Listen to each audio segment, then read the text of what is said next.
गुरुर्ब्रह्मा गुरुर्विष्णु गुरुर्देवो महेश्वरः गुरुर्साक्षात् परब्रह्म तस्मै श्री गुरुवे नमः। ओम गजाननं भूतगणादिसेवितं कपितजम्बुफलचारुभक्षणं उमासुतं शोकविनाशकारिकं नमामि विघ्नेश्वरपादपङ्कजम्। सच्चिदानन्दरूपाय विश्वोत्पत्त्यादिहेतवे तापत्रे विनाशाय श्रीकृष्णाय वयं नमः। आज हम आपको श्रीमद्भागवत महापुराण के 10वें स्कंद का 9वां अध्याय सुनाते हैं। श्री कृष्ण का उखल से बांधा जाना। श्री सुखदेव जी कहते हैं, परीक्षित, एक समय की बात है, नंद रानी यशोदा जी ने घर की दासियों को तो दूसरे कामों में लगा दिया और स्वयं अपने लाला को मक्खन खिलाने के लिए दही मथने लगी। इस प्रसंग में एक समय का तात्पर्य है कि कार्तिक मास, पुराणों में इसे दामोदर मास कहते हैं। इंद्रयाग के अवसर पर दासियों का दूसरे कामों में लग जाना स्वाभाविक है। इस पद से ध्वनित होता है कि यशोदा माता ने जानबूझकर दासियों को दूसरे काम में लगा दिया।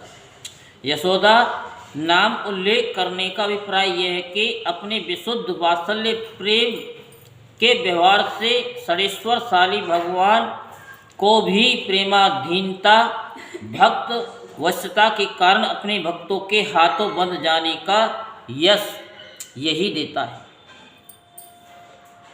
गोपराज नंद के वात्सल्य प्रेम के आकर्षण से सच्चिदानंद परमानंद स्वरूप श्री भगवान नंद नंदन रूप से जगत में अवतीर्ण होकर जगत के लोगों को आनंद प्रदान करते हैं। जगत को इस अपकृत परमानंद का रसास्वादन कराने में नंद बाबा ही कारण है। उन नंद की गृहिणी होने से इन्हें नंद गहनी कहा गया है। साथ ही नंद गहनी और स्वयं ये दो पद इस बात के सूचक है कि दही मंथन कर्म उनके योग्य नहीं है। फिर भी पुत्र सने की अधिकता से ये सोचकर कि मेरे लाला को मेरे हाथ का मक्खन ही भाता है, वे स्वयं ही दधी मथ रही हैं। मैंने तुमसे अब तक भगवान की जिन जिन बाल लीलाओं का वर्णन किया है, दधी मंथन के समय वे उन सब का स्मरण करती और गाती भी जाती थी। भक्त के स्वरूप का निरूपण शरीर से दधी मंथन रूप सेवा कर्म हो रहा है। हृदय में स्मरण की धारा सतत प्रवाहित हो रही है। वाणी में बाल चरित्र का संगीत, भक्त के तन मन वचन सब अपने प्यारे की सेवा में संलग्न सने अमूर्त पदार्थ है। वे सेवा के रूप में ही व्यक्त होता है। सने के ही विलास विशेष हैं। नृत्य और संगीत यशोदा मैया के जीवन में इस समय राग और भोग दोनों ही प्रकट हैं।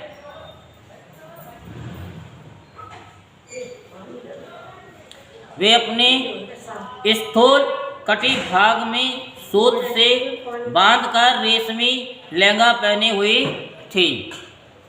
उनके स्तनों में से पुत्र सनी की अधिकता से दूध चूता जा रहा था और वे कांप भी रहे थे। नेति खींचते रहने से बाहें कुछ थक गई थी। हाथों के कंगन और कानों के कर्णफूल हिल रहे थे। मुंह पर पसीने की बूंदें झलक रही थी। चोटी में गुथे हुए मालती के सुंदर पुष्प गिरते जा रहे थे। सुंदर बोहें वाली यशोदा इस प्रकार दही मथ रही थीं।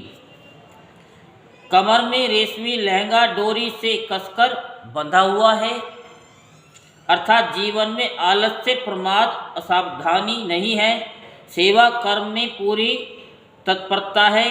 रेशमी लहंगा इसलिए पहने हैं कि किसी प्रकार की अपवित्र रह गई तो मेरे कन्हैया को कुछ हो जाएगा। माता के हृदय का रस सने दूध स्तन के मुंह में आ लगा है, चुचुआ रहा है, बाहर झांक रहा है। श्याम सुंदर आमे उनकी दृष्टि पहले मुझ पर पड़े और वे पहले माखन ना खाकर मुझे ही पीवें, यही उनकी लालसा है। स्तन के कांपने का अर्थ यह है कि उसे डर भी है कि कहीं मुझे नहीं पिया तो। कंकण और कुंडल नाच नाच कर यशोदा मैया को बधाई दे रहे हैं। यशोदा मैया के हाथों के कंकण इसलिए झंकार ध्वनि कर रहे हैं कि वे आज उन हाथों में रहकर धन्य हो रहे हैं कि जो हाथ भगवान की सेवा में लगे हैं। और कुंडल यशोदा मैया के मुख से लीला गान सुनकर परमानंद से हिलते हुए कानों की सफलता की सूचना दे रहे हैं। हाथ वही धन्य है जो भगवान की सेवा करे, और कान वे धन्य हैं जिनमें भगवान के लीला गुण गान की सुधा धारा प्रवेश करती रहे। मुंह पर श्वेत और मालती के पुष्पों के नीचे गिरने का ध्यान माता को नहीं है। वह श्रृंगार और शरीर भूल चुकी हैं, अथवा मालती के पुष्प स्वयं ही चोटियों से छूटकर चरणों में गिर रहे हैं कि ऐसी वात्सल्य में माँ के चरणों में ही रहना सौभाग्य है, हम सिर पर रहने के अधिकारी नहीं हैं। उसी समय भगवान श्री कृष्ण स्तन पीने के लिए दही मथती हुई अपनी माता के पास आए। उन्होंने अपनी माता के हृदय में प्रेम और आनंद को और भी बढ़ाते हुए दही की मथानी पकड़ ली तथा उन्हें मथने से रोक दिया। हृदय में लीला की सुख स्मृति, हाथों से दधी मंथन और मुख से लीला गान, इस प्रकार मन तन वचन तीनों का श्री कृष्ण के साथ एक तान संयोग होते हैं ही श्री कृष्ण जगकर माँ माँ पुकारने लगे। अब तक भगवान श्री कृष्ण सोए हुए से थे। माँ की स्नेह साधना ने उन्हें जगा दिया। वे निर्गुण से सगुण हुए, अचल से चल हुए, निष्काम से सकाम हुए। सने के भूखे प्यासे माँ के पास आए। क्या है कि सुंदर नाम है। स्तन्य काम मंथन करते समय आए, बैठी थाली के पास नहीं। सर्वस्त्र भगवान साधन की प्रेरणा देते हैं, अपनी ओर आकृष्ट करते हैं, परंतु मथानी पकड़कर मैया को रोक लिया कि माँ अब तेरी साधना पूर्ण हो गई। पिष्ट पेषण करने से क्या लाभ है। अब मैं तेरी साधना का इससे अधिक भार नहीं सह सकता। माँ प्रेम से दब गई, निहाल हो गई। मेरा लाला मुझे इतना चाहता है। श्री माता यशोदा की गोद में श्री कृष्ण गई। वात्सल्य स्नेह की अधिकता से उनके स्तनों से दूध जो स्वयं झर ही रहा था, वे उन्हें पिलाने लगी और मंद मंद मुस्कान से युक्त उनका मुख देखने लगी। इतने में ही दूसरी ओर अंगीठी पर रखे हुए दूध में उफान आया। उसे देखकर यशोदा जी उन्हें अतृप्त ही छोड़कर जल्दी से दूध उतारने के लिए चली गई। इससे श्री कृष्ण को कुछ क्रोध आ गया। उनके लाल लाल होठ फड़कने लगे। उन्हें दांतों से दबाकर श्री कृष्ण ने पास ही पड़े हुए लोड़े से दही का मटका फोड़ डाला। बनावटी आंसू आंखों में भर लिए और दूसरे घर में जाकर अकेले में बासी माखन खाने लगे।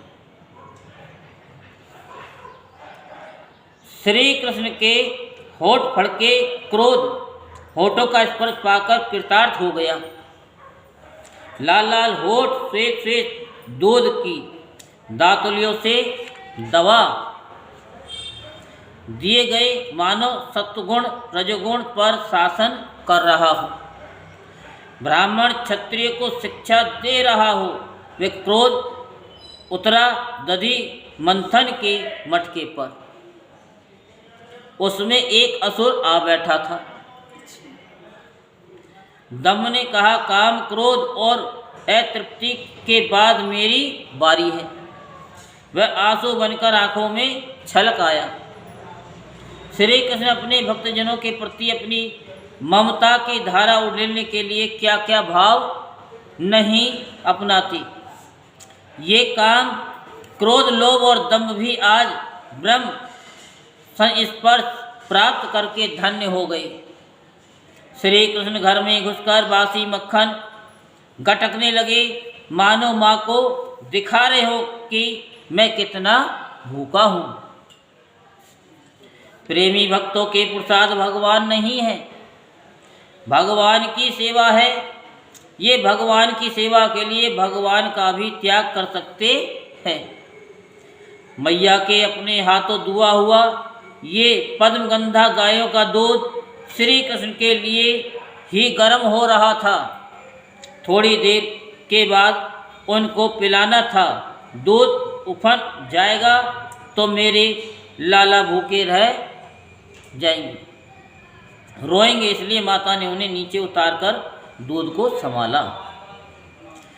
यशोदा जी ओटे हुए दूध को उतारकर यशोदा माता दूध के पास पहुंची। प्रेम का अद्भुत दृश्य, पुत्र को गोद से उतारकर उसके पेट के प्रति इतनी प्रीति क्यों? अपनी छाती का दूध तो अपना है, वह कहीं जाता नहीं, परंतु ये सहस्त्रों छटी हुई गायों के दूध से पालित पद्मगंधा गायों का दूध फिर कहाँ मिलेगा? वृंदावन का दूध अप्राकृतिक चिन्मय प्रेम जगत का दूध माता को आते देखकर शर्म से दब गया। अहो, आग में कूदने का संकल्प करके मैंने माँ के सने आनंद में कितना बड़ा विघ्न कर डाला और माँ अपना आनंद छोड़कर मेरी रक्षा के लिए दौड़ी आ रही है। मुझे धिक्कार है। दूध का उफनना बंद हो गया और वह तत्काल अपने स्थान पर बैठ गए।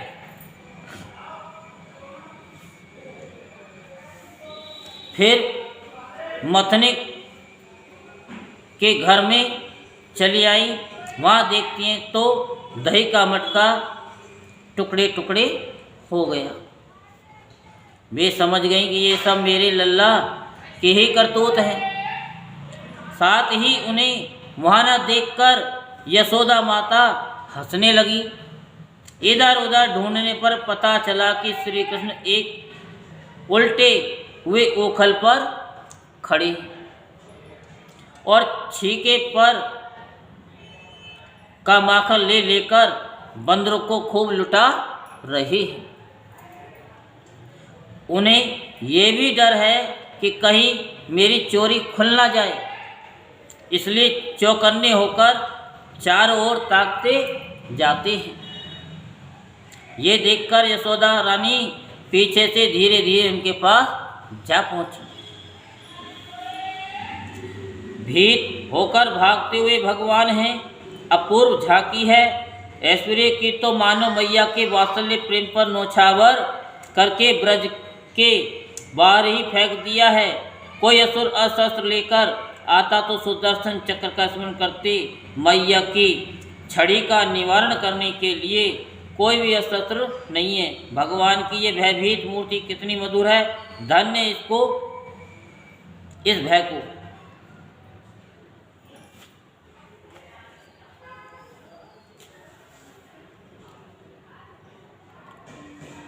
जब श्री कृष्ण ने देखा कि मेरी माँ हाथ में छड़ी लिए मेरी ओर आ रही है, तब झट से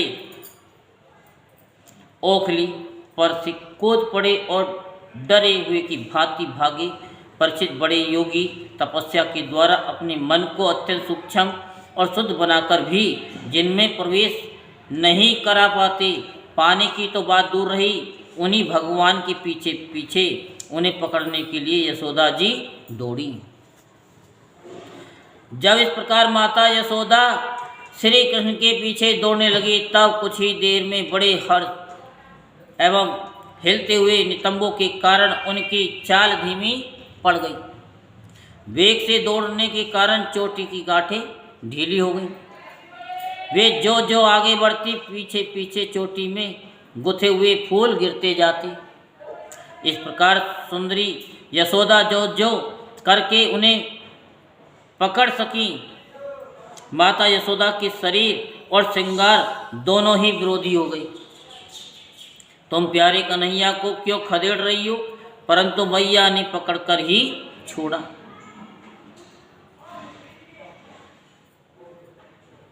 श्री कृष्ण का हाथ पकड़कर वे उन्हें डराने धमकाने लगी। उस समय श्री कृष्ण की झांकी बड़ी विलक्षण हो रही थी। अपराध तो किया ही था, इसलिए रुलाई रोकने पर भी न रुकती थी। हाथों से आंखें मल रहे थे, इसलिए मुंह पर काजल की स्याही फैल गई। पिटने के भय से आंखें ऊपर की ओर उठ गई थी। उनसे व्याकुलता सूचित होती थी।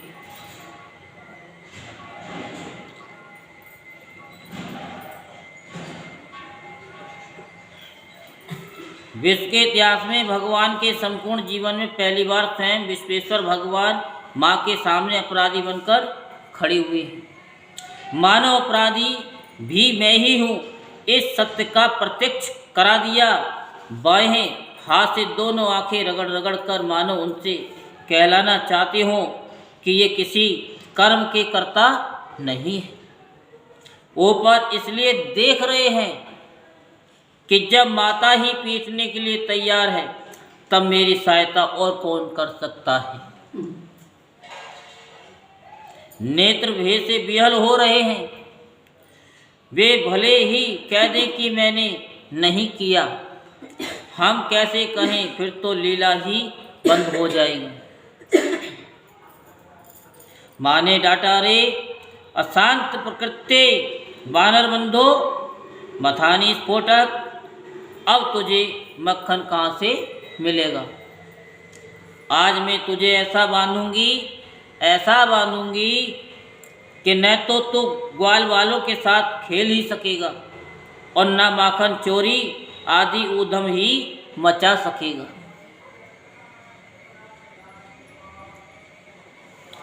जब यशोदा जी ने देखा कि लल्ला बहुत डर गया है, तब उनके हृदय में वात्सल्य सने उमड़ आया।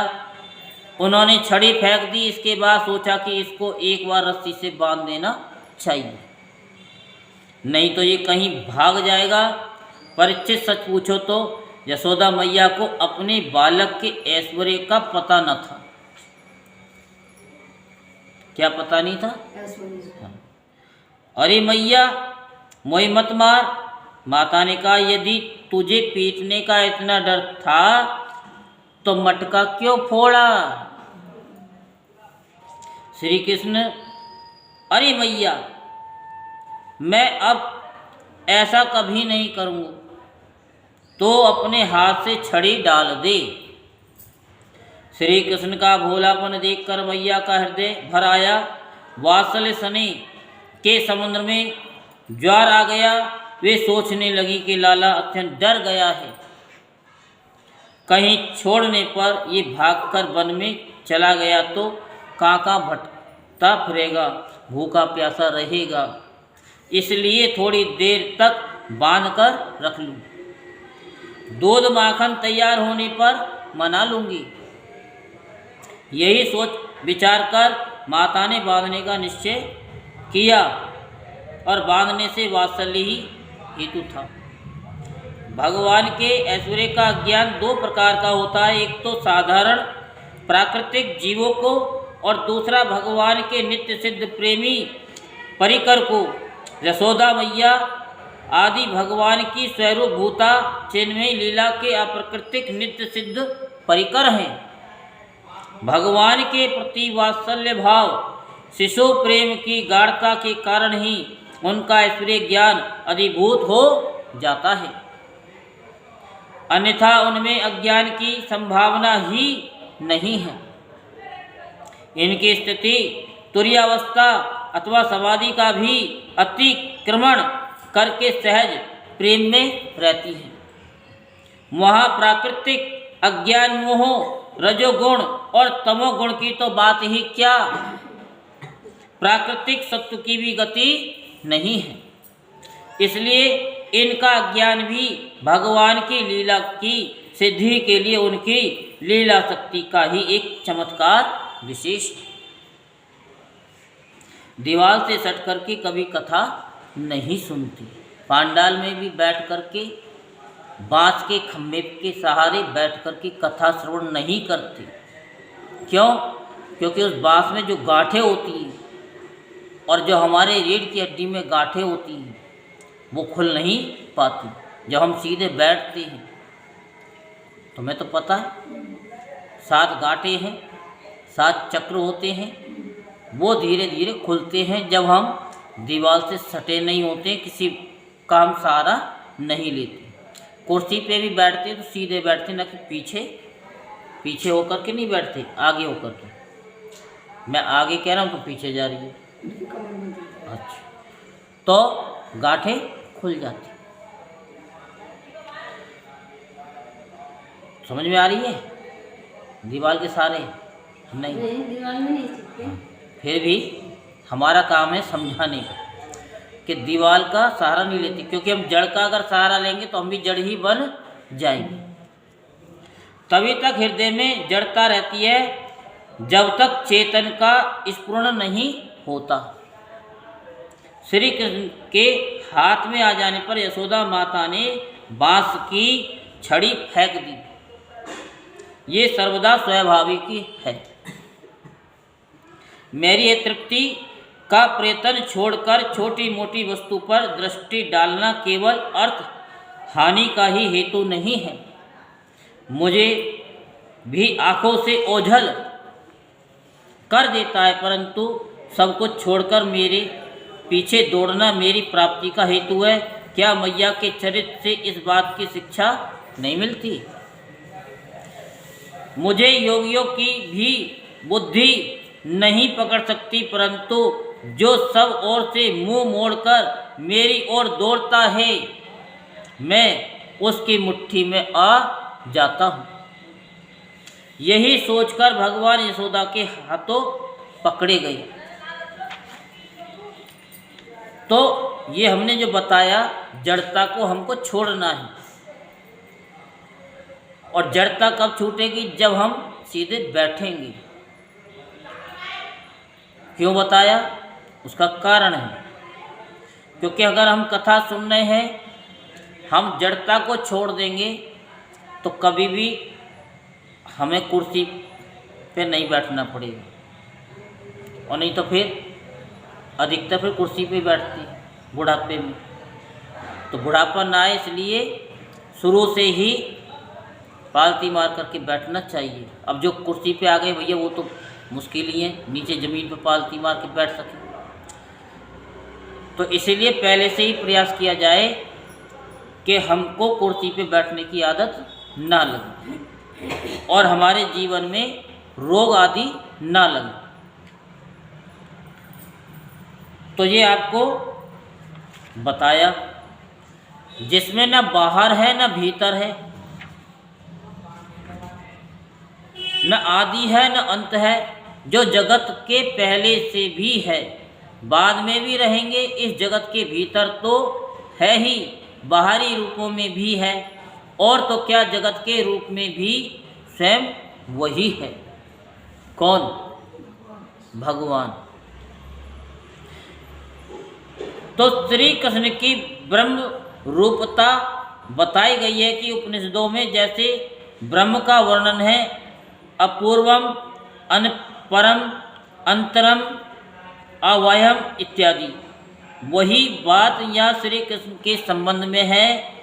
वह सर्वाधिष्ठान, सर्वसाक्षी, सर्वातीत, सर्वांतर्यामी, सर्वोपादन एवं सर्वरूप ब्रह्म ही यशोदा माता के प्रेम के वश बंधने जा रहा है। बंधन रूप होने के कारण उसमें किसी प्रकार की असंगति या अनौचित्य भी नहीं है। तो प्रेम में सब बंध जाते हैं। प्रेम से कोई भी काम करा लो। अगर हम आपसे प्रेम से बोलेंगे कि ये काम कर तो आप कर दोगे, और हम कहेंगे चल ये काम कर, तो करोगे? कभी नहीं करेंगे। कोई भी है, सब प्रेम से। लड़ाई झगड़ा कहाँ होता है? जहाँ शब्दों का हेर फेर होता है।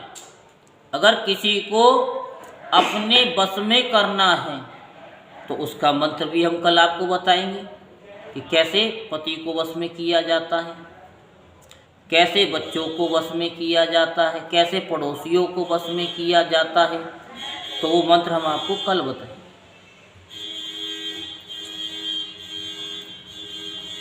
तो यही नहीं, जो समस्त इंद्रियों से परे और अव्यक्त हैं, उन्हीं भगवान को मनुष्य का सा रूप धारण करने के कारण पुत्र समझकर यशोदा रानी रस्सी से ओखल में ठीक वैसे ही बांध देती है जैसे कोई साधारण सा बालक।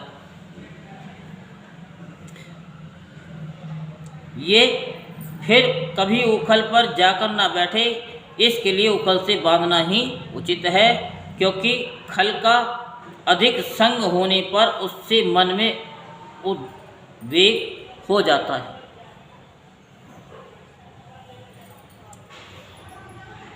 जब यशोदा माता अपने उद्यमी और नटखट लड़के को रस्सी से बांधने लगी, तब वह 2 अंगुल छोटी पड़ गई। तब उन्होंने दूसरी रस्सी लाकर उसमें जोड़ी। यशोदा माता जो जो अपने स्नेह, ममता आदि गुणों, सद्गुणों या रस्सियों से श्री कृष्ण का पेट भरने लगी, तो अपनी नित्य मुक्ता, स्वतंत्रता आदि सद्गुणों से भगवान अपने स्वरूप को प्रकट करने लगी। जब भी बांधती थी 2 उंगल छोटी रस्सी पड़ जाती थी।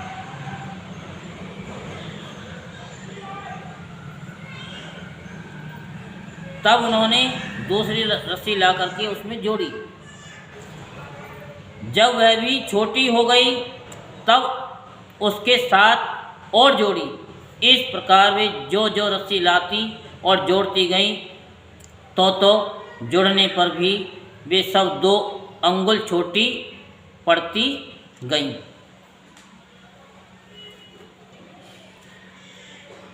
संस्कृत साहित्य में गुण शब्द के अनेक अर्थ हैं। सद्गुण, सत्व आदि गुण और रस्सी।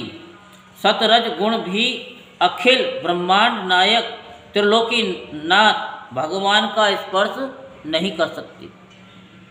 फिर वह छोटा सा गुण 2 बित्ते की रस्सी उन्हें कैसे बांध सकती है। यही कारण है यशोदा माता की रस्सी पूरी नहीं पड़ती थी। दूसरा कारण, संसार के विषय इंद्रियों को ही बांधने में समर्थ है। वृषणीवती इति विषण्या, ये हृदय में स्थित अंतर्यामी और साक्षी को नहीं बांध सकती। तब गौ बंधक इंद्रियों या गायों को बांधने वाली रस्सी गोपति इंद्रियों का या गायों के स्वामी को कैसे बांध सकती है। मोटी सी बात ऐसे समझो, सबको बांधा जा सकता है, परछाई को बांधा जा सकता है क्या? ऐसे समझो। ऐसे ही भगवान अंतर्यामी है, घटघटवासी है, उनको कौन बांध सकता है? जब वो कण कण में व्यापक है, सब में है, कोई ऐसी जगह नहीं है जहाँ भगवान ना हो। तो इतनी तो रस्सी है ही नहीं कहीं, इतनी लंबी चौड़ी जो बांध दी, क्योंकि सब कुछ तो भगवान से ही तो निकला है ना,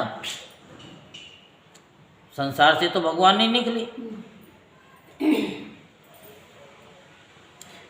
तीसरा कारण, वेदांत के सिद्धांत अनुसार अध्यस्तता में ही बंधन होता है, अधिष्ठान में नहीं।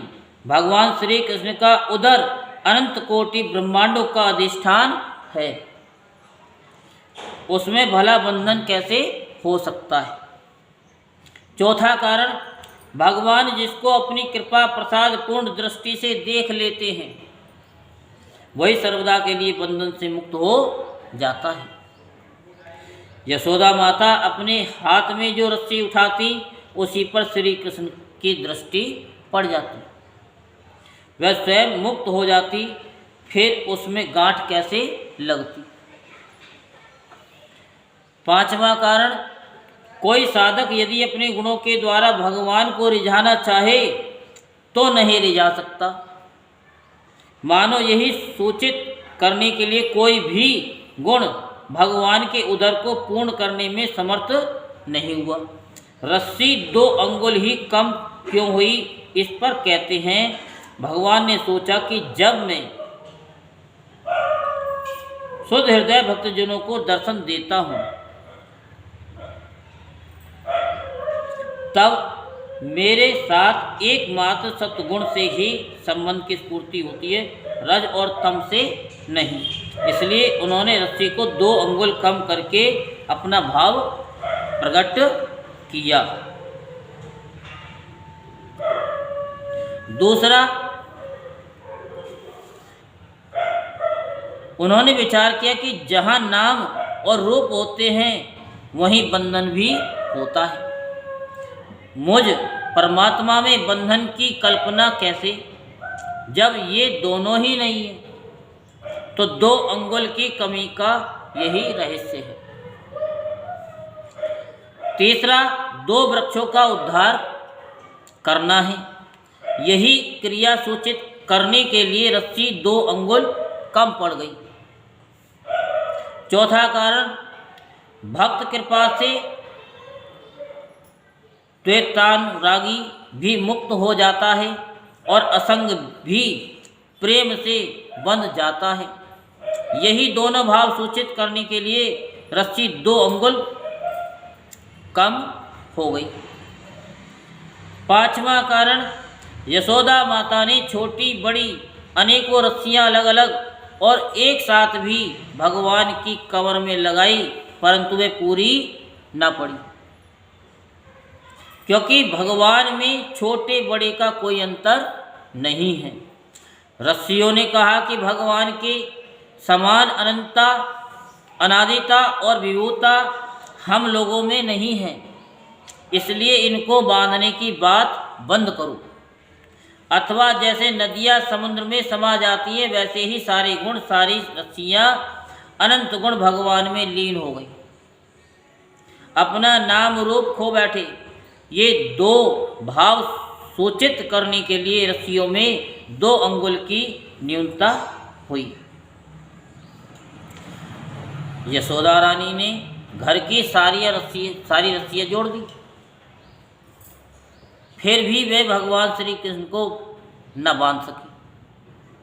उनकी असफलता पर देखने वाली गोपियाँ मुस्कुराने लगी और वह स्वयं भी मुस्कुराती हुई आश्चर्यचकित हो गई। कौन? हाँ,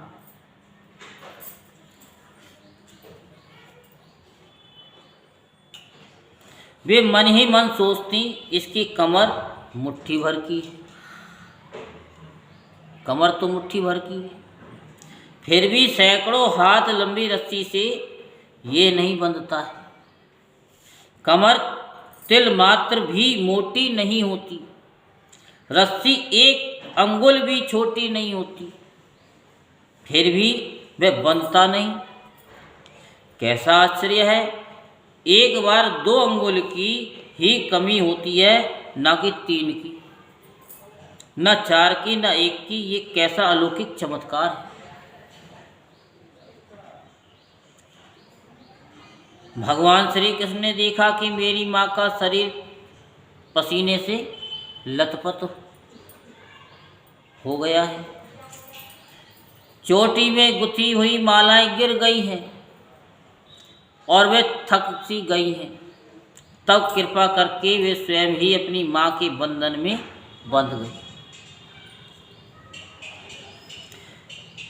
कारण पहला कि भगवान श्री कृष्ण ने सोचा कि जब माँ के हृदय से द्वेष भावना दूर नहीं हो रही, तब मैं व्यर्थ अपनी असंगता क्यों प्रकट करूं। जो मुझे बद्ध समझता है उसके लिए बद्ध होना ही उचित है, इसलिए वे बंध गए। दूसरा कारण, मैं अपने भक्त के छोटे से गुण को भी पूर्ण कर देता हूँ। ये सोचकर भगवान ने यशोदा माता के गुण को अपने बांधने योग्य बना लिया। तीसरा कारण, यद्यपि मुझ में अनंत अचिंत्य कल्याण गुण निवास करते हैं, तथापि तब तक वे अधूरे ही रहते हैं जब तक मेरे भक्त अपने गुणों की मोहर उन पर नहीं लगा देते। क्या?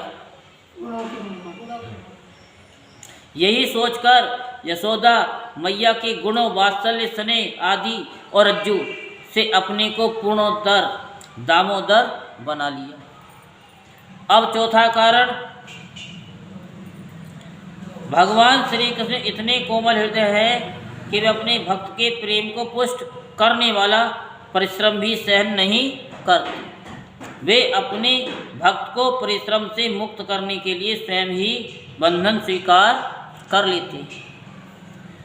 पांचवा कारण, भगवान ने अपने मध्य भाग में बंधन स्वीकार करके ये सूचित किया कि मुझ में तत्व दृष्टि से बंधन है ही नहीं।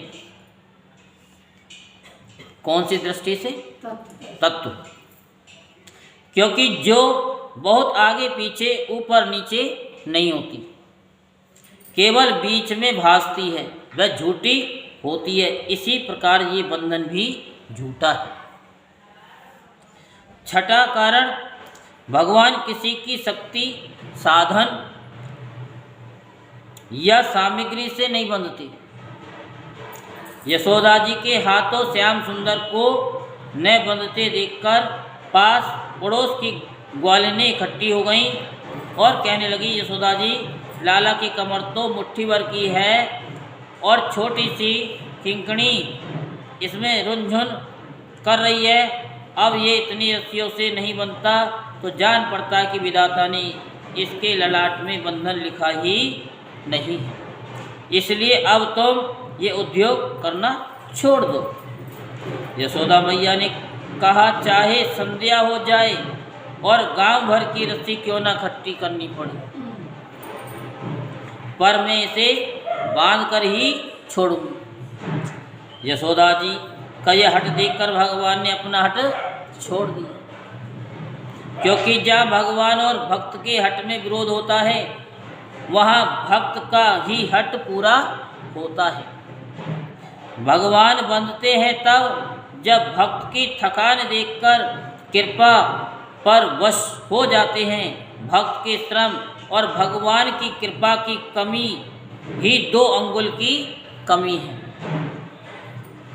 अथवा जब भक्त अहंकार करता है कि मैं भगवान को बांध लूँगा, तब वह उनसे 1 अंगुल दूर पड़ जाता है और भक्त की नकल करने वाले भगवान भी 1 अंगुल दूर हो जाते हैं। जब यशोदा माता थक गईं, उनका शरीर पसीने से लथपथ हो गया, तब भगवान की सर्वशक्ति चक्रवर्तिनी परम भास्वती भगवती कृपा शक्ति ने भगवान के हृदय को माखन के समान द्रवित कर दिया और स्वयं प्रकट होकर उसने भगवान की सत्य संकल्पितता और विभूता को अंतर्हित कर दिया। इसी से भगवान बंध गए। परिच्छेद भगवान श्री कृष्ण परम स्वतंत्र हैं। ब्रह्मा इंद्र आदि के साथ ये संपूर्ण जगत उनके बस में है। फिर भी इस प्रकार बंधकर उन्होंने संसार को ये बात दिखला दी कि मैं अपने प्रेमी भक्तों के बस में हूँ।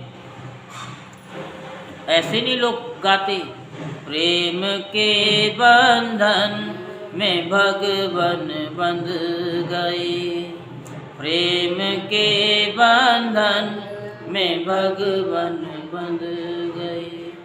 भक्तों ने जैसा बनाया बन गए, भक्तों ने जैसा बनाया बन गए, प्रेम के बंधन में भगवान बंध गए। दिल के अरमां आंसुओं में बह गए, दिल के अरमां आंसुओं में।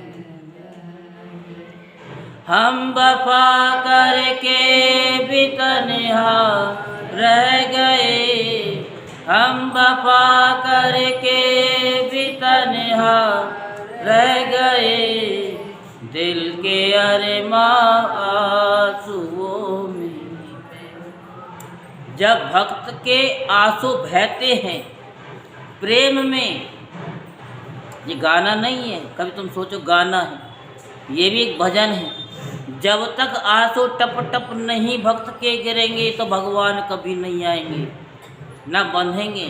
और जब प्रेम होता है, क्योंकि आंसू दो ही अवस्था में निकलते हैं, या तो ज़्यादा खुशी होती है, हंसते हंसते आंसू निकल जाते हैं, या फिर ज़्यादा दुख होता है तब आंसू निकलते हैं कि हे परमात्मा, इतना समय हो गया, मेरी आयु निकली जा रही है और तो अभी तक मिला नहीं है।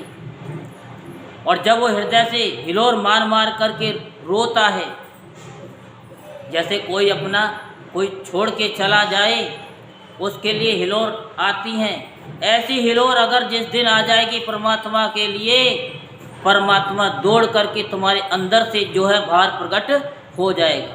जैसे मक्खन को जितनी ज़ोर ज़ोर से चोट लगती है, जितनी ज़ोर ज़ोर से चोट लगती है, तो धीरे धीरे करके वो माखन का लोंदा बन जाता है।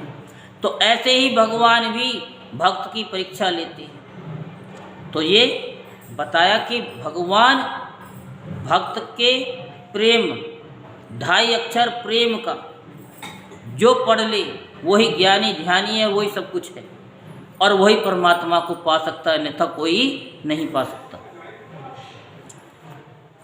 बाकी तो सब पा ही लेते हैं। सब कहते हैं कि हाँ जी, हमने तो महाभारत सुन रखी है, हमने तो कथा सुन रखी है, क्या है। फिर तो वो कहते जीना यहाँ मरना यहाँ, इसके सिवा जाना कहाँ। तो बस यही सोचते हैं, और फिर उनको पता है कि शमशान में जाना है एक दिन, हंस के भी जाना है, रो के भी जाना है, कोई बात नहीं, खा लो पी लो ऐसा कर लो। इसी के लिए भगवान ने हमारा जीवन दिया है। तो वहीं उनको भगवान मिल जाएंगे। भोले बाबा तो वहीं बैठे शमशान में कि आजा बच्चा, भला है बुरा है जैसा भी है, मेरा पति मेरा देवता है। भगवान भी कहते कोई बात नहीं है, भला है बुरा है जैसा भी है तो मेरा ही, किसी भी रूप में आएगा मैं इसको स्वीकार कर लूँगा। जैसे एक माता होती है, अपना बच्चा कैसा भी हो, लंगड़ा हो, बहरा हो, काना हो, कैसा भी हो, प्यार क्या कम होता है? नहीं होता। अब जिसका कम हो जाए भगवान के प्रति जब ज़्यादा ही परेशान हो जाता है तो फिर कहता है संसार वालों से, क्या ये दुनिया ये महफिल मेरे काम की नहीं, ये दुनिया ये महफिल मेरे काम की नहीं। फिर उसके काम की नहीं है, क्यों? क्योंकि उसे दर्द मिला है एक प्रेमी का। और भगवान से अगर वो प्रेम के लिए अगर वो कह दे तो क्या कुछ जाएगा है? दे दे थोड़ा प्यार, तेरा क्या घट जाएगा। तो वही परमात्मा के लिए अगर प्रेम जागृत हो जाए तो परमात्मा बस में हो जाते हैं। तो ग्वालिनी यशोदा ने मुक्तिदाता मुकुंद से जो कुछ अनिर्वचनीय कृपा प्रसाद प्राप्त किया, वह प्रसाद ब्रह्मापुत्र होने पर भी, शंकर आत्मा होने पर भी और वक्त स्थल पर विराजमान लक्ष्मी अर्धांगिनी होने पर भी ना पा सके। ये गोपिका नंदन भगवान अनन्य प्रेमी भक्तों के लिए जितने सुलभ हैं, उतने देह अभिमानी कर्मकांडी एवं तपस्वियों को तथा अपने स्वैरभूत ज्ञानियों के लिए भी नहीं है। किसके लिए? ज्ञानियों के लिए भी नहीं है। ज्ञानी पुरुष भी भक्ति करें तो उन्हें इस सैगुण भगवान की प्राप्ति हो सकती है, परंतु बड़ी कठिनाई से ओखल बंधे भगवान सैगुण हैं, वे निर्गुण प्रेमी को कैसे मिलेंगे। इसके बाद नंद रानी यशोदा जी तो घर के काम धंधों में उलझ गईं और ओखल में बंधे हुए भगवान श्याम सुंदर ने उन दोनों अर्जुन वृक्षों को मुक्ति देने की सोची, जो पहले यक्षराज कुबेर के पुत्र थे। स्वयं बंधकर भी बंधन में पड़े हुए यक्षों की मुक्ति की चिंता करना सत्पुरुषों के सर्वदा योग्य है। जब यशोदा माता की दृष्टि श्री कृष्ण से हटकर दूसरे पर पड़ती है, तब वे भी किसी दूसरे को देखने लगते हैं और ऐसा ऊधम मचाते कि सबकी दृष्टि उनकी ओर खिंच आए। देखिए पूतना, सक्टासुर, तृणाव्रत आदि का प्रसंग जो हमने आपको सुनाया कि दृष्टि हटी और दुर्घटना घटी। तो इनके नाम थे नलकूबर और मणिग्रीव। उनके पास धन, सौंदर्य और ऐश्वर्य की पूर्णता थी। इनका घमंड देखकर ही देव ऋषि नारद जी ने इनको शाप दिया था और ये वृक्ष हो गए थे। यहीं पर श्रीमद् भागवत महापुराण के 10वें स्कंद का कौन सा अध्याय है? 9वां अध्याय संपूर्ण होता है। बोलो वृंदावन बिहारी लाल की।